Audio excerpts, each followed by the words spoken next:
stop. I just spoke about Saint Matilde of Helfta. She was a visionary and a mystic in the 1200s.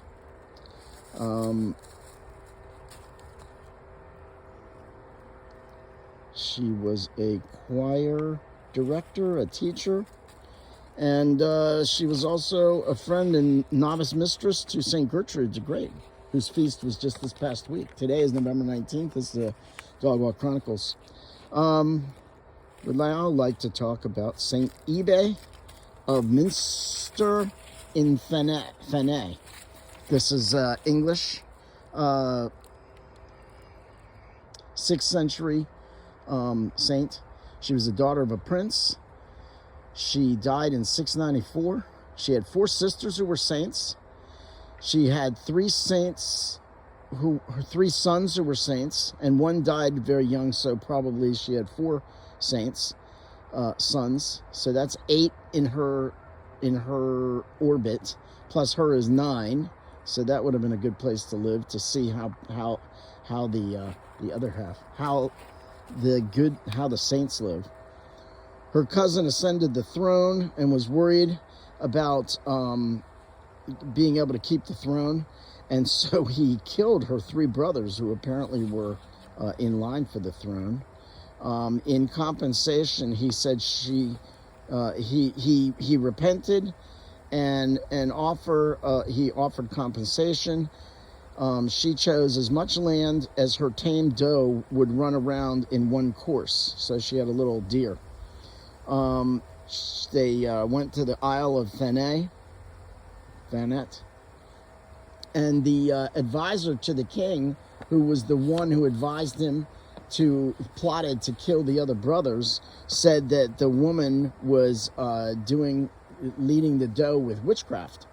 So he hopped on a horse and ran to chase after the doe, and the earth swallowed him up.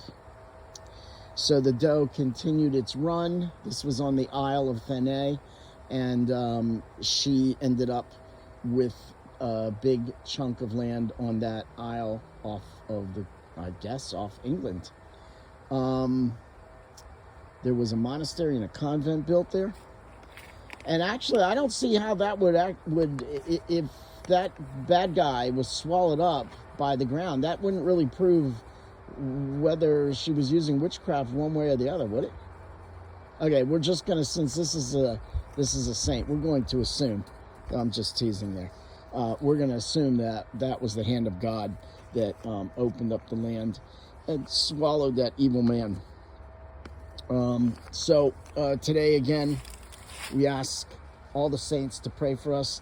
I ask in particular Saint Ebbe and Saint Matilde to pray to God and counsel and give wisdom to all women, particularly women of voting, who are in the voting, who are the ones responsible for tipping the scales towards abortion, because that's frankly the way the statistics say it. Don't blame me, it's just the numbers. But on top of that, I ask that the saints would, these lady saints, and the other 3 or 4 or 6 or 8 that we talked about this past week in particular, would guide all women, mothers, future mothers and mothers, to raise their children in a moral Christian manner, which is the best thing for society, which will bring society, which will elevate society.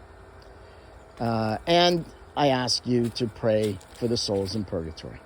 So do that today, and yes, do that.